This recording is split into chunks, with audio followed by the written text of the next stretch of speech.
নমস্কার বন্ধুরা, দুই বোনের লাইফস্টাইলে আপনাদের স্বাগত। আমরা কিছুদিন আগে একটা আম পাড়ার ভিডিও করেছিলাম, সেটা আপনাদের সঙ্গে শেয়ার করছি।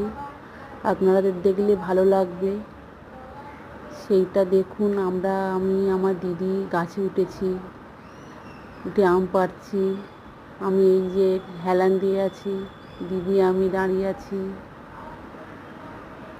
এইরকমই ছবি তুলেছি। দেখুন, আম বাগিয়ে বাগিয়ে দিচ্ছি, নিচ থেকে ক্যাচ করে ধরে নিচ্ছে। আমি নাচছিলাম একটু, দিদি হাসছিল খুব। দেখুন কত আম পেরেছি বন্ধুরা, এত গাছে আম হয়েছিল। আর আমটা যে খেতে এত সুন্দর, আপনাদের কি বলবো, এত সুন্দর আমটা। দেখবেন ভিডিওটা, ভালো লাগলে লাইক কমেন্ট শেয়ার করবেন আর সাবস্ক্রাইব করবেন। দিদি টাটা দিচ্ছে, আমি নামছি। আমাদের